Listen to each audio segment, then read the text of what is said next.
Perhaps Jeffrey Rothschild of the Harvard Law Review Forum said it best when he said, Facebook wields more power today in determining who can speak than any Supreme Court justice, king, or president. To understand censorship in the social media world, we must first understand what censorship is not. Censoring social media sites is not an attack on one's First Amendment rights, and it is not a restriction on creative expression. That being said, we hold the belief that social media should indeed be censored. Companies should be responsible for the content posted on their sites, for one, to protect their brand reputation, and two, to serve as a safeguard for young audiences who are not yet ready for certain material. It's no mystery that social media is easily accessible by all audiences, with 92% of young people saying they use the internet daily, specifically to view social networking sites. Unfortunately, this means a great deal of children are exposed to indecent content from a young age, whether purposefully or on accident. Not only does such content distort innocence in young minds, but it also causes a number of negative, lasting impacts. Psychology studies show that children who are exposed to violent material from a young age may suffer from aggression, sexual behavior, substance abuse, and academic difficulties for the rest of their lives. For this reason, social networking sites should be subject to some censorship to ensure that young viewers do not stumble upon and see things they should not. Censoring social media can be compared to movie ratings in that they both just provide a safeguard so that we know what content is that we're viewing. They do not restrict access to such content. However, it just provides a certain barrier so that we know who should view certain content. For instance, we all know the evolution of the tobacco industry. Years ago, companies were allowed to post whatever they wanted about tobacco products, unaware that their products were actually killing their audience. However, several years later, as we learned all the negative impacts of tobacco, these advertisements were quickly removed from print, from wherever they could be found, because it was not safe for the audience. The same is true in social media today. The First Amendment already does not protect obscenity, threats, or incitement of violence. Therefore, social media sites should not be able to display material that resembles such negative speech. Many sites, specifically Facebook, since it is the #1 social networking site, already have precautions in place by having employees patrol content, monitoring flagged or reported material. This action prevents sensitive and unnecessary material from reaching a great deal of the public. On a larger scale, censoring social media can become a matter of national security. As terror and hate groups release threats toward particular groups within the United States, panic and chaos can easily ensue.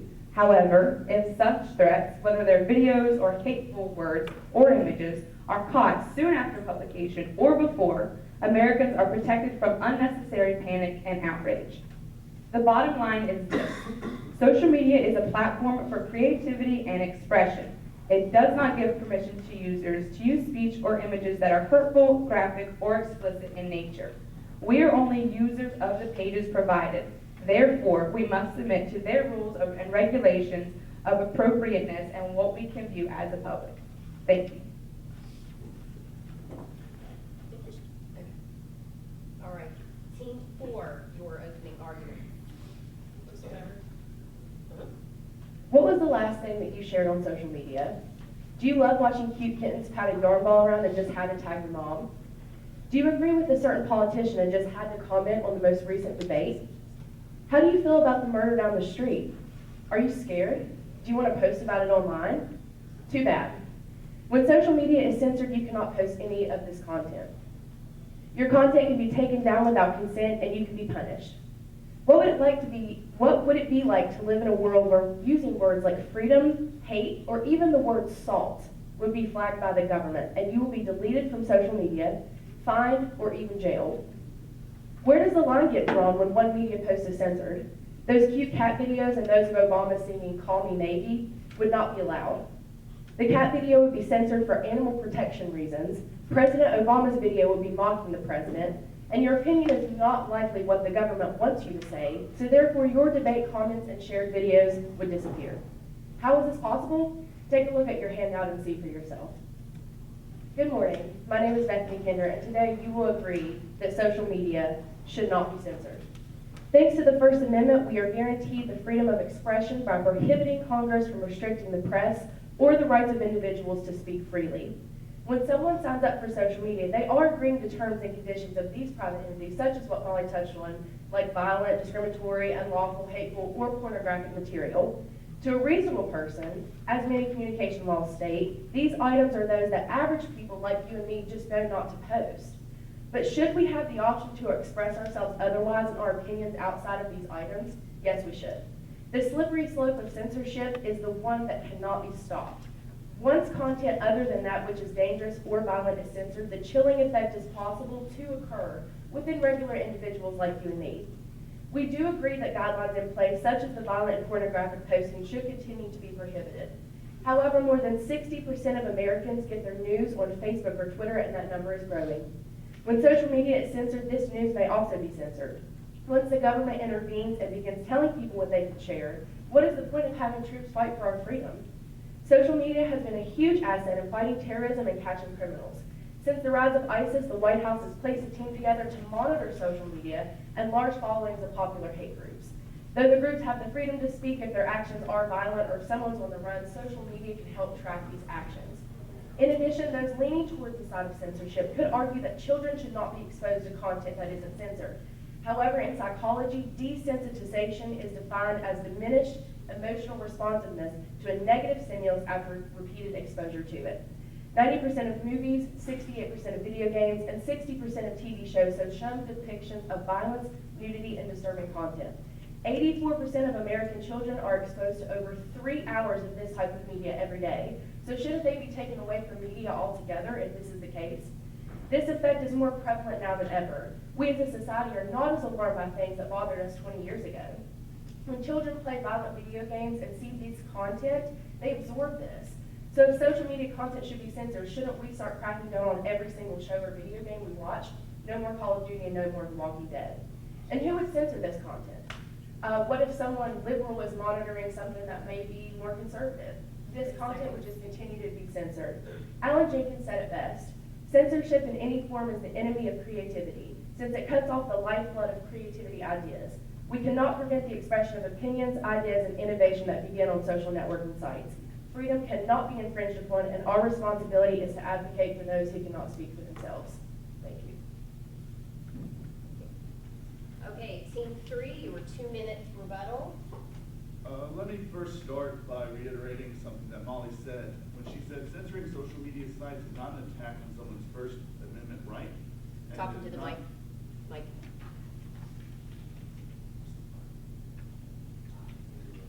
Pardon me. First Amendment rights, and it is not a restriction on creative expression. So when it comes to social media sites, they do not actually censor the certain posts, like cat videos, themselves. They wait and have report buttons so that if it is seen by sensible people to be something that shouldn't be seen by the public, that is when it is reported and taken down. But only after a certain number of people have expressed the feeling that it is unviewable. So with these videos, they do allow free speech, and that's one thing that these companies want to make sure that they don't hinder. And these companies are companies privately and not controlled by the government. The government makes sure that they don't overstep their bounds and leaves it to the company, unless it is something that has to do with national security, such as the ISIS videos that were showing beheadings. And that becomes something that could possibly incite violence, and that is something that the government must control.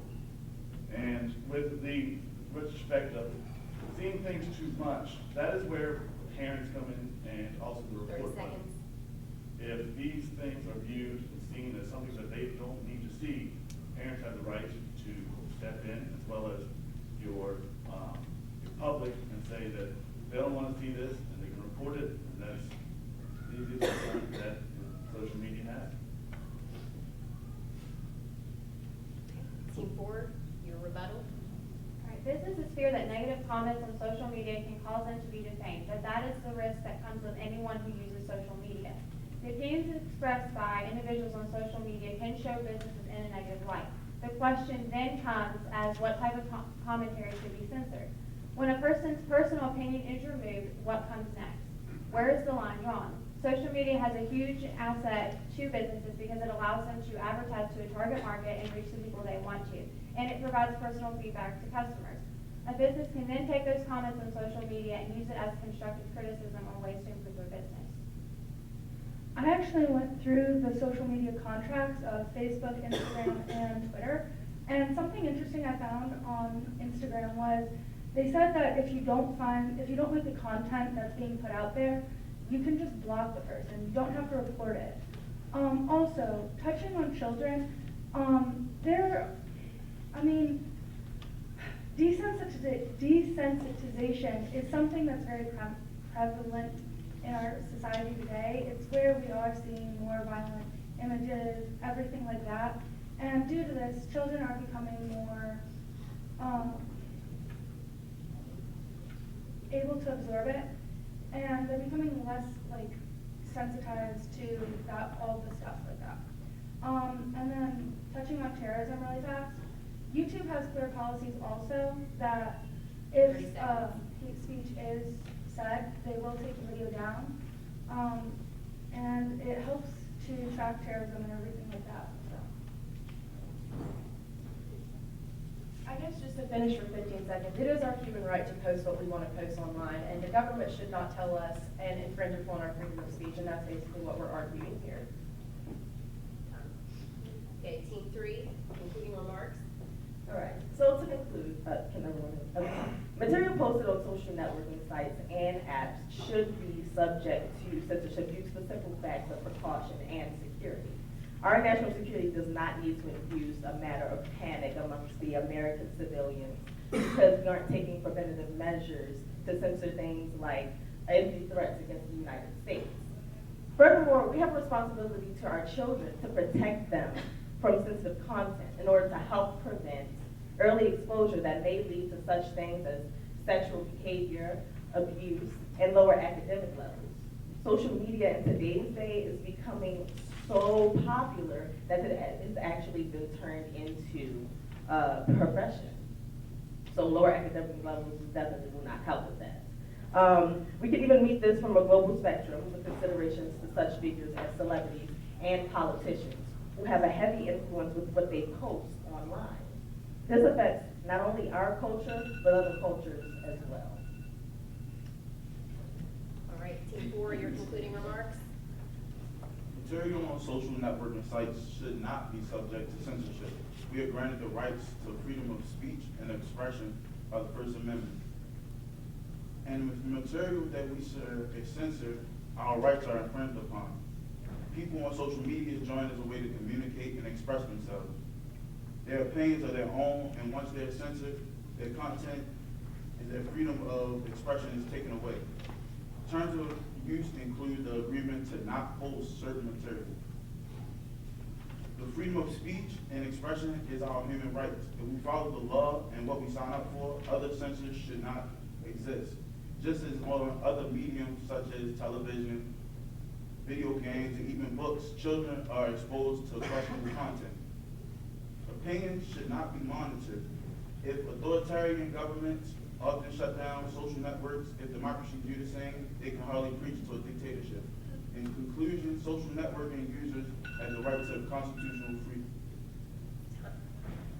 All right, thank you, team 3.